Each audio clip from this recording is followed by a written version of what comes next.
Lava Loon is one of the most broken troops in Clash of Clans, so let's give you 3 of the best strategies to 3-star with it at Town Hall 13. Now let's arguably start with a weaker one, which is the clone Lava Loon. You are mainly looking for 1 or 2 air defense, so you'll want to start with your heroes in that case.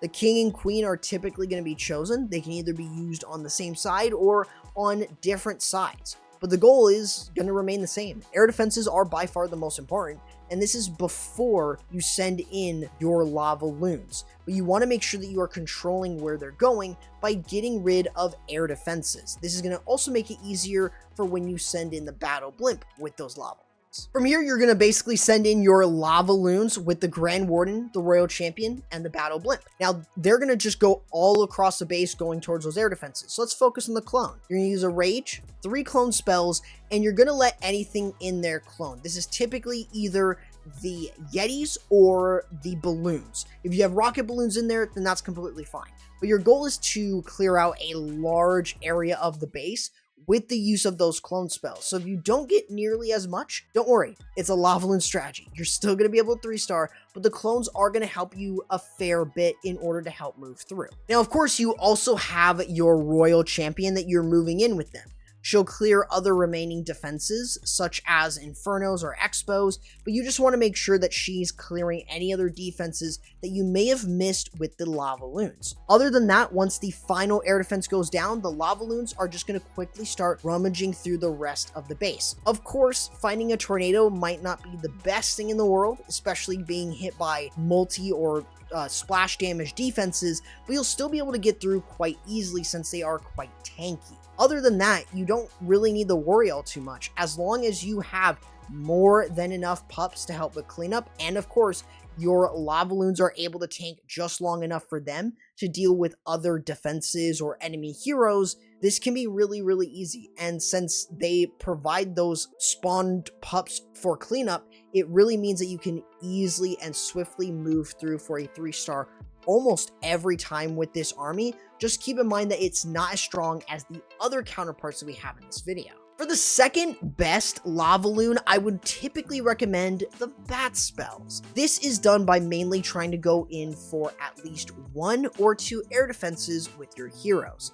The main reason is you are trying to look for very easy to remove air defenses. So you can have the king go in for 1 and the archer queen to go in for another. You can sacrifice 1 lava loon for the use of a super wall breaker to get your king into a given area. Otherwise, you're just trying to get defenses down and get down mainly in air defense to control where everything else will go, especially with the lava loons. From here, you're going to basically send in your lava loons with the battle blimp and the Grand Warden. You want to use the Grand Warden ability early to get the battle blimp to go towards the town hall, alongside having your lava loons move around the base to those air defenses that are still up. With the battle blimp, I would use a rage spell to get that town hall down so you can secure it while the lava loons are moving across.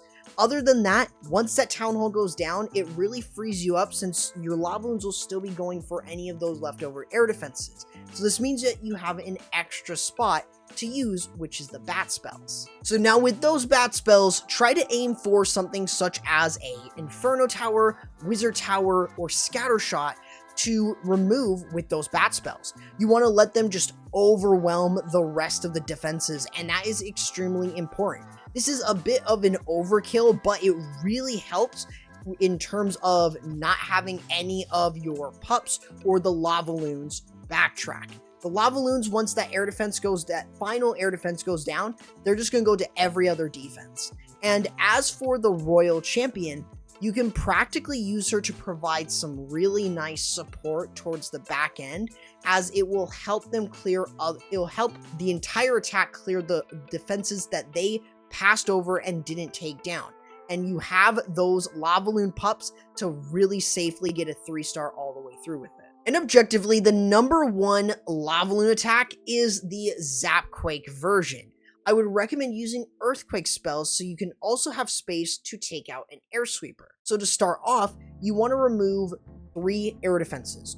1 with 1 earthquake and 2 lightning, do the same thing on another air defense alongside using 3 lightning spells on another one. You then have 2 lightning spells that you can use on a sweeper that will push you back early on. This will then allow you to have 1 air defense remaining that you can either take down with your heroes or leave it up for the lava loon to work themselves towards it. Now from here, you have the rest of your army. You're going to start with the lava loons moving in with the Grand Warden and the Stone Slammer. You can use your Barbarian King and Archer Queen to go for more defenses and clear out a bit of an area so you don't have to backtrack into that spot. As the lava loons go towards that final remaining air defense, if not removed, you should use the Grand Warden ability and allow yourself to move all the way around the rest of the base with the lava loons and those pups.